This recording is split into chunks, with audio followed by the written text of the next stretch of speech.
Indian air force काफ़ी हद तक इंडिजनाइज हो चुका है और ये फ्यूचर में भी ऐसा जारी रहेगा। ऐसा है कि जो गवर्नमेंट पॉलिसी है कि मेक इन इंडिया जो होना चाहिए, तो हम सभी कंट्रीज से बात करते हैं बिकॉज कुछ टेक्नोलॉजी हमें बाहर से अभी भी लेने की ज़रूरत है। बात है कि तेजस जो हमारे सामने खड़ा है, इससे मैं खुद एसोसिएट रह चुका हूँ पहले से, बिकॉज LCA Mark 1A का 83 का ऑर्डर दिया है, फिर उसके बाद LCA Mark 2 बनने जा रहा है और AMCA भी बनने जा रहा है। सिमिलरली मिसाइल सिस्टम्स में भी हमारी जो MR-SAM है वो सब अब इंडिया में बन रही है और उसके जो न्यू फायरिंग यूनिट्स अभी आने शुरू हो गए हैं। ट्रांसपोर्ट एयरक्राफ्ट में C295 इंडिया में बनने जा रहा है। एरो इंडिया में पूरी दुनिया भारत की बढ़ती हुई ताकत देख रही है और हमारे साथ भारतीय वायुसेना की बढ़ती ताकत पर बातचीत करने के लिए वायुसेना के deputy chief air marshal Narmdeshwar Tiwari ji हैं। Sir, a very warm welcome on Times now.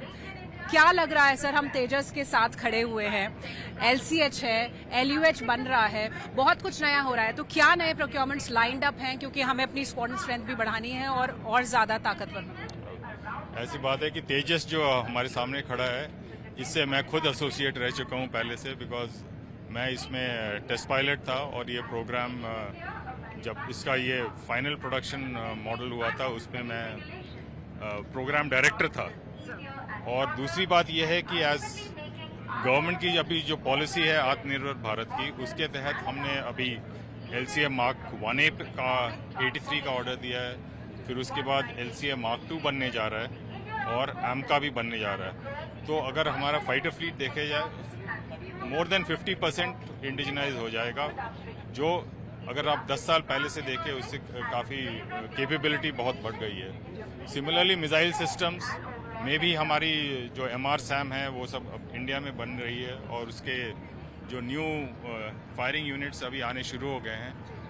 Transport aircraft में C295 इंडिया में बनने जा रहा है। सिमिलरली हेलीकॉप्टर में आपको पता ही है कि ALH, LCH और LUH तीनों हमारी HAL बना रही है। तो उस हिसाब से देखा जाए तो इंडियन एयरफोर्स काफ़ी हद तक इंडिजनाइज हो चुका है और ये फ्यूचर में भी ऐसा जारी रहेगा। सर, हमारे पास रफाल है, रशियन क्राफ्ट्स भी हैं, अमेरिका ने F-35 F-18 यहाँ पे डिस्प्ले किया है, उनका इंटरेस्ट दिख रहा है। क्या लग रहा है आपको, फ्यूचर में कुछ पॉसिबिलिटी है अमेरिकन एयरक्राफ्ट्स की भारत में? ऐसा है कि जो गवर्नमेंट पॉलिसी है कि मेक इन इंडिया जो होना चाहिए, तो हम सभी कंट्रीज से बात करते हैं बिकॉज कुछ टेक्नोलॉजी हमें बाहर से अभी भी लेने की ज़रूरत है, स्पेशली जो हाईटेक एरिया है। बट हम ज़्यादा को डेवलपमेंट में बिलीव करेंगे और मेक इन इंडिया हो, तो अगर ये दोनों अगर साथ जुड़ जाए तो हम बाहर की कंपनियों से भी बात करें ताकि दे कैन सेटअप यहाँ पे और हमारे इंडियन पार्टनर के साथ वो नेक्स्ट जनरेशन एयरक्राफ्ट भी बना सके। सर, आखिरी सवाल कर रही हूँ, हेलीकॉप्टर स्ट्रेंथ बढ़ रही है, फाइटर जेट्स बढ़ रहे हैं, लेकिन the most important thing is the man behind the machine. और हमारी जो ऑपरेशनल कैपेबिलिटी है, अगर उसकी हम बात करें, कितनी स्ट्रांग है, क्योंकि हम एक अनप्रेसिडेंटेड सिचुएशन में हैं अपने बॉर्डर्स पे। आपने सही बताया कि man behind the machine is most important और इस तहत हमारी ट्रेनिंग भी जो है इसके लिए बहुत ही इम्पॉर्टेंट है।